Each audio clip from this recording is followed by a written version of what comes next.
Hello, I'm Colin Gautrey and I'd like to welcome you to this mini edition of Talented and Influential. As always, its purpose is to stimulate your thinking and drive you towards taking some practical action in order to become more influential. If you think it's useful and could help your friends and colleagues, please make sure to share it. And also, if you want to stay up to date with the very latest edition of Talented and Influential, make sure you're subscribed to the blog. In this particular episode, I'm going to be sharing with you an extract from a recent webinar that we did where we answered some of the common questions that we get asked on the topic of influence. So please listen, relate it to your situation and find some practical action that you can take.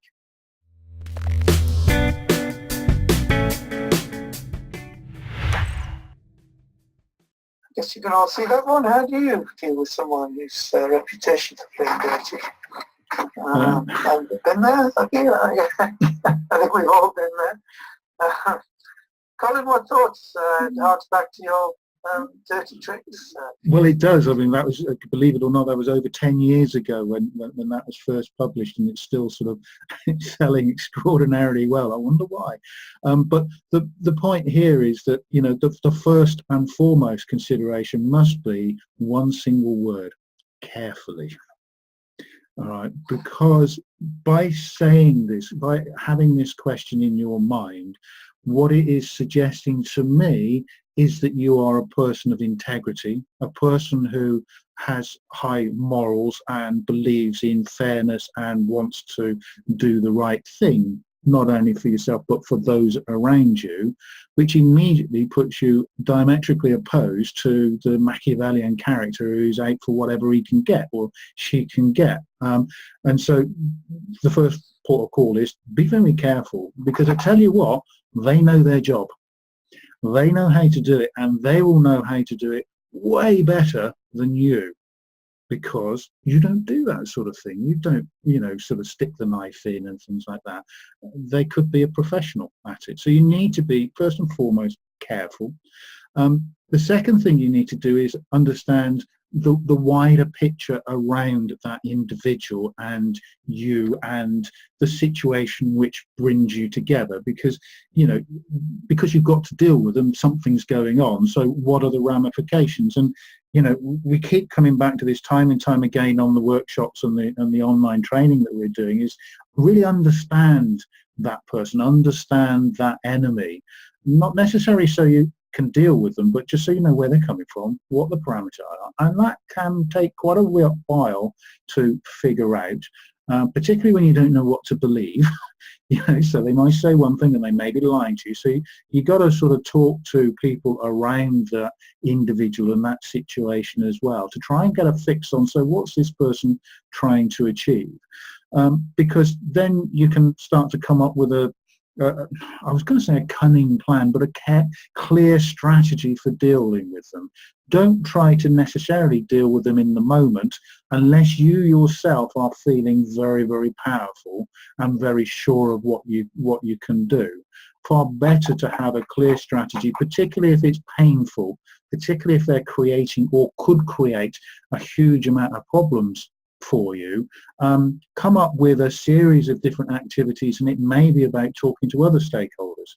It may be about sort of reframing what it is you're trying to do, so they realize it's in their best interest to actually, don't go threatening them necessarily. That's probably unlikely to be a good route, but actually getting them to see what advantage they could gain from siding with you. It's not always possible, you know, it's not always possible, because they won't trust you, even because that's not in their mode of thinking, to trust there must be something else they're trying to achieve here, because that's their model of the way they interact with the world.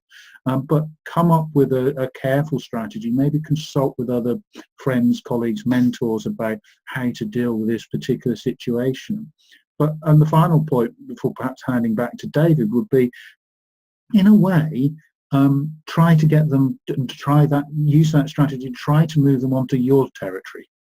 onto your playing field, because they have a way of doing it. They play games, they play dirty tricks and Machiavellian maneuvers to try and get their agenda satisfied. That's their territory, that's the way they operate.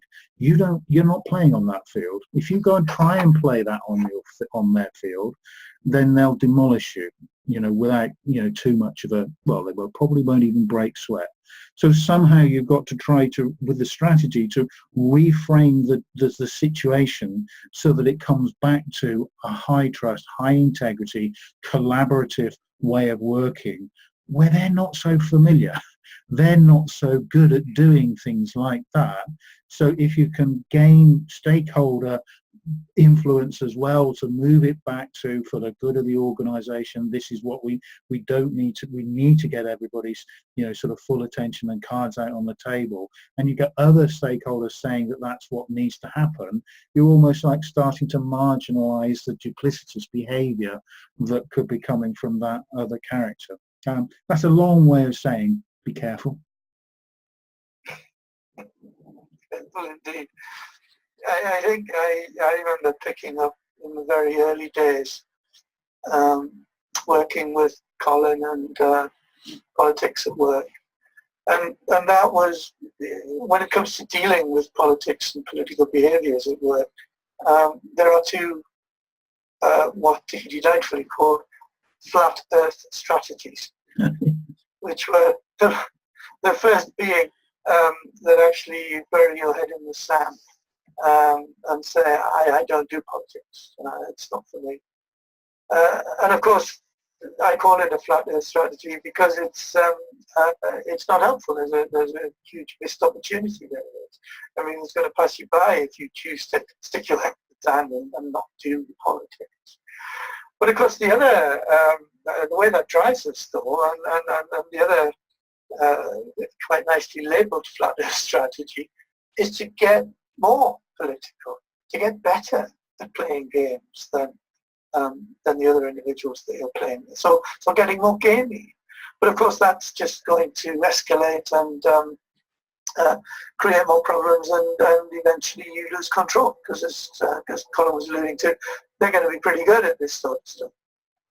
So neither of those are particularly useful routes to take. So what's left?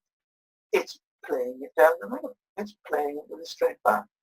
It is being authentic in the dealings with these individuals, which means, in one sense, stopping it when you see it, call it, name it, and look for an alternative. So again, in interacting with the individuals in practical terms, it's actually flagging it up and calling it and suggesting there might be another way of doing business going forward. And I think that it's parallel being a cornered rat here, needs a way out. But also, I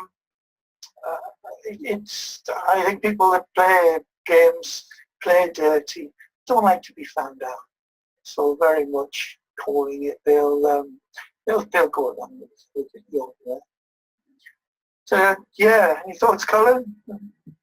Not really. I mean, just wonderful reminder of the flat earth strategies and sort of sticking your head in the sand. But the other thing, just to pick up before we move on to the next one, which is sort of like about the inevitability of political activity within any organisation, particularly an organisation of size.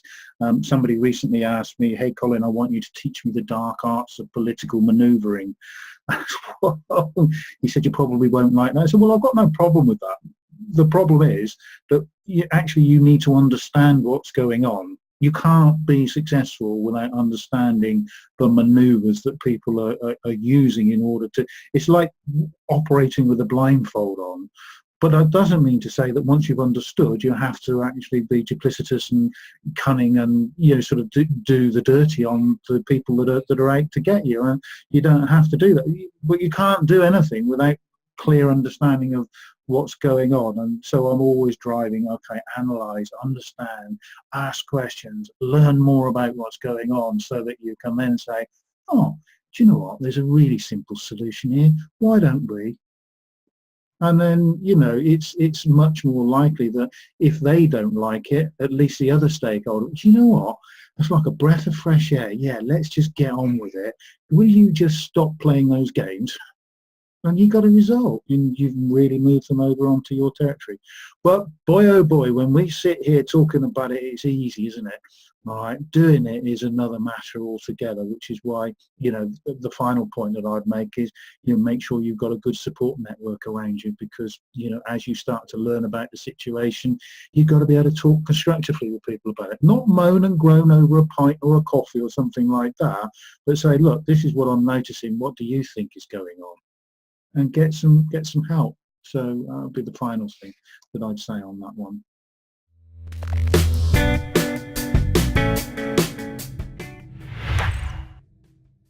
Okay, I hope you found that useful, and I hope you can relate it to your situation and think of something to do differently that will help you to become more influential.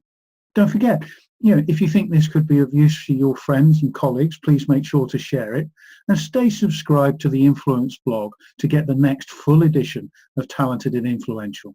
Look forward to seeing you soon.